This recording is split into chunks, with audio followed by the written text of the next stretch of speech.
जंतर मंतर पर युवाओं के आंदोलन के बाद सारे राजनीतिक दल, खासकर विपक्ष, दावे कर रहा है कि वो युवाओं के साथ है। आंदोलन के दौरान भी राहुल गांधी, अखिलेश यादव जैसे नेताओं ने प्रदर्शन किया। धर्मेंद्र प्रधान के इस्तीफे को उन्होंने युवाओं की जीत बताया है, तो वहीं यूपी के सीएम योगी आदित्यनाथ ने युवाओं को सतर्क किया।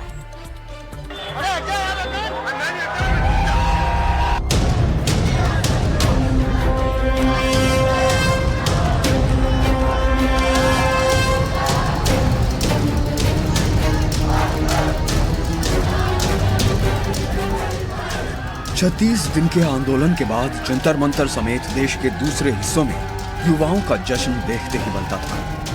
पेपर लीक के मुद्दे पर सरकार ने उनकी मांगे मान ली और धर्मेंद्र प्रधान का इस्तीफा हो गया। लेकिन आंदोलन खत्म होने के बाद सीजेपी की तरफ से बयान आया है। सीजेपी प्रवक्ता सौरभ दास ने कहा है कि आंदोलन का सिलसिला यही खत्म नहीं होने वाला। ये तो बस एक ट्रेलर है, पिक्चर अभी बाकी है। अब हम पूरे देश में जाएंगे।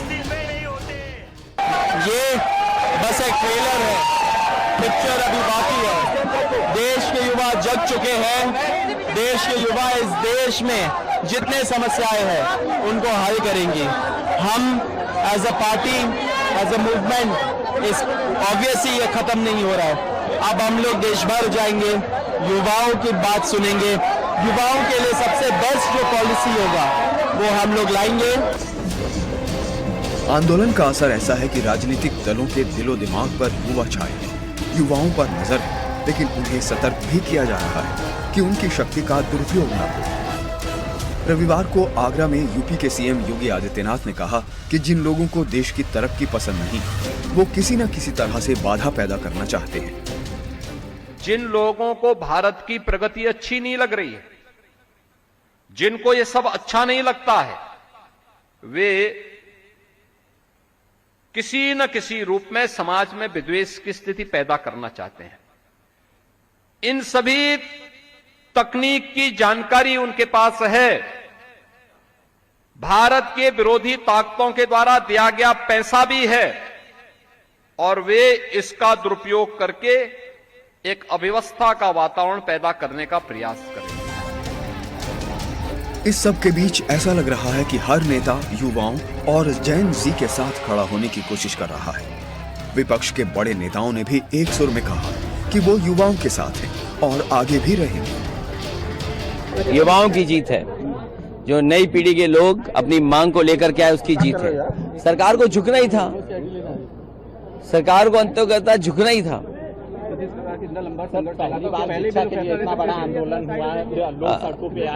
भविष्य में सरकारें वो बने जो शिक्षा और परीक्षा और भविष्य नौजवानों का सुधारें। हमारी इश्यूज लॉन्ग स्टैंडिंग इश्यूज हैं और हमारा तो नहीं रुकेगा। हम इश्यूज रेज कर रहे हैं और उसको हम करते जाएंगे। मैं अंत में सारे के सारे स्टूडेंट्स को दिल से धन्यवाद करना चाहता हूं और मेरे साइड से जो भी उनको सपोर्ट चाहिए, जहां भी सपोर्ट चाहिए, मैं तैयार हूं। लखनऊ में समाजवादी पार्टी ऑफिस के बाहर पोस्टर लगाए गए हैं। पोस्टर में अखिलेश यादव, डिंपल यादव की तस्वीर लगाई गई और युवाओं का आभार जताया गया है। समाजवादी पार्टी इस फैसले को छात्रों और युवाओं के आंदोलन की जीत बता रही है। वहीं AIMIM अध्यक्ष असदुद्दीन ओवैसी ने जंतर मंतर पर लंबे समय तक प्रदर्शन करने वाले छात्रों की सराहना की। साथ ही ऐलान किया कि 2027 चुनाव में युवा उम्मीदवार उतारेंगे और उम्मीद जताई कि 2029 तक देश को 45-50 साल का PM मिल जाएगा। हमारी 65% आबादी की उम्र 35 साल से कम उम्र लोगों पर मुश्तमिल है। भारत की 50% आबादी 25 साल से कम उम्र की है। हमारी भी कोशिश यही होगी कि इंशाअल्लाह ताला उत्तर प्रदेश के आने वाले विधानसभा में नौजवानों को मजलिस इत्तेहादुल मुस्लिमीन अपना उम्मीदवार बनाएगी, ताकि वो जाकर आपकी बेबाक तरीके से आपकी नुमाइंदगी करेंगे।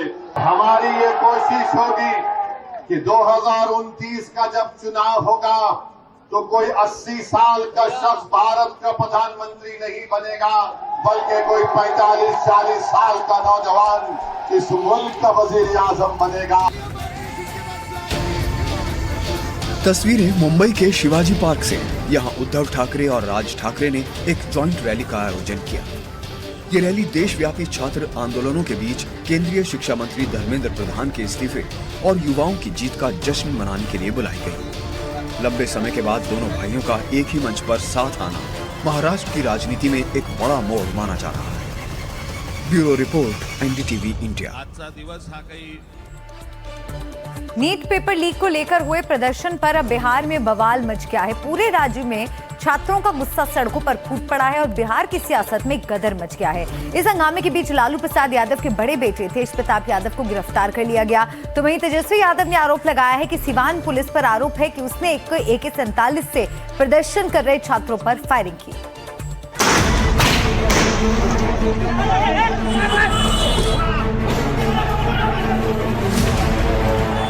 बिहार की सड़कों पर नीट पेपर लीक के खिलाफ छात्रों का बेहिसाब गुस्सा दिखा।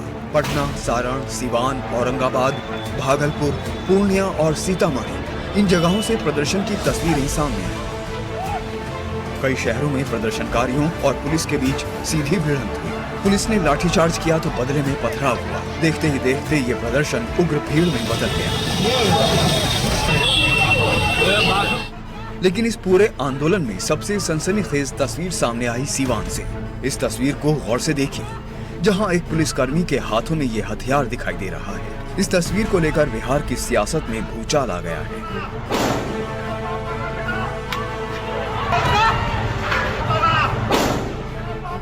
तेजस्वी यादव ने इस वीडियो और तस्वीर को पोस्ट करते हुए सरकार पर सीधा हमला बोला और दावा किया कि पुलिस ने छात्रों को डराने और दबाने के लिए AK-47 से सीधे फायरिंग की है। कल AK-47 जो है छात्रों पर जो है चलाई गई। 3 जो सिवान के जो छात्र हैं वो घायल हैं और हर जगह से ये खबरें आ रही है कि बिहार में अलग अलग जिलों में जो है पुलिस ने गलत तरीके से जो है कार्रवाई की है। तेजस्वी यादव ने ये भी कहा कि छात्रों पर फर्जी मुकदमे दर्ज किए जा रहे हैं। अगर गिरफ्तार छात्रों को तुरंत रिहा नहीं किया गया और उन पर से केस वापस नहीं लिए गए तो पूरे बिहार में एक बड़ा आंदोलन करेंगे। जो हमारे छात्र हैं, जो बिहार और देश के भविष्य हैं, उन पर से सभी लोगों का मुकदमा वापस लिया जाए और उनको रिहा किया जाए। अगर वो रिहा नहीं करते हैं उन छात्रों को तो हम लोग जो है बड़ा आंदोलन जो है करेंगे। और दुर्भाग्य है, शनिवार को पटना की सड़कों पर छात्रों के साथ कंधे से कंधा मिलाकर मार्च करने वाले जनशक्ति जनता दल के प्रमुख तेज प्रताप यादव को पुलिस ने देर रात गिरफ्तार कर लिया। तेज प्रताप को पटना के एक मॉल में घूमते वक्त भारी पुलिस बल ने घेरा और हिरासत में लिया। पुलिस का आरोप है कि तेज प्रताप ने प्रदर्शन के दौरान भीड़ को उकसाया, जिसकी वजह से सरकारी संपत्ति को नुकसान पहुंचा और तोड़फोड़ हुई। शनिवार रात ही उन्हें कोर्ट में पेश किया गया, जहां से उन्हें 14 दिन की न्यायिक हिरासत में सीधे पटना की बेऊर जेल भेज दिया गया है। चाहे मेरे बड़े भाई तेज प्रताप हों या कई सैकड़ों हजारों छात्र हों, फर्जी मुकदमा करके सबको उठाया गया है। जब तक कल तक का हम सरकार को चेतावनी देना चाहते हैं, अगर कल तक इन सभी छात्रों को जो भी आंदोलनकारी हैं, जब तक मुकदमा वापस ना लिया जाए, जब तक इनको जब तक रिहा ना किया जाए, अगर नहीं करते हैं अगर कल तक, तो हम लोग बड़ा आंदोलन करेंगे। हालांकि पुलिस प्रशासन इन आरोपों को खारिज कर रहा है। पुलिस का कहना है कि हालात को नियंत्रित करने के लिए सिर्फ आंसू गैस के गोले छोड़े गए और हल्का बल प्रयोग किया गया था। दिल्ली के जंतर मंतर के अलावा जिस जगह के प्रदर्शन ने सबसे अधिक सुर्खियां बटोरी वह था बिहार के अलग अलग जिलों में हुआ प्रदर्शन, खासतौर पे पटना में। कई सारे स्टूडेंट्स एक्टिविस्ट की गिरफ्तारी भी हुई है और यहां तक कि लालू प्रसाद यादव के बड़े बेटे तेज प्रताप यादव को भी गिरफ्तार किया गया है। संदीप सौरभ जो कि पालीगंज से विधायक है, उनकी गिरफ्तारी हुई है। अब इन गिरफ्तारियों पर भी राजनीति तेज हो गई है। तेजस्वी यादव जो कि नेता प्रतिपक्ष है, उन्होंने वापस लौटते ही ये कहा कि इन सबको जो गिरफ्तार किया गया है, इनकी जब तक रिहाई नहीं होती है तो वो और उग्र आंदोलन करेंगे। एक तरफ तेज प्रताप यादव सलाखों के पीछे पहुंच चुके हैं, तो दूसरी तरफ बिहार में चुनावी बिसात भी बिछने लगी है। बांकीपुर में होने वाले चुनाव को लेकर सियासी पारा पहले ही चढ़ चुका है। चर्चा इस बात की भी तेज है कि सीजेपी को बिहार आने का न्योता दिया जा रहा है। साफ है कि पेपर लीक का ये मुद्दा सिर्फ छात्रों के भविष्य तक सीमित नहीं रहा, बल्कि विपक्षी दल इसे आगामी चुनावों में सरकार के खिलाफ सबसे बड़ा हथियार बनाने की तैयारी में है। रमन राय की रिपोर्ट, एनडीटीवी इंडिया।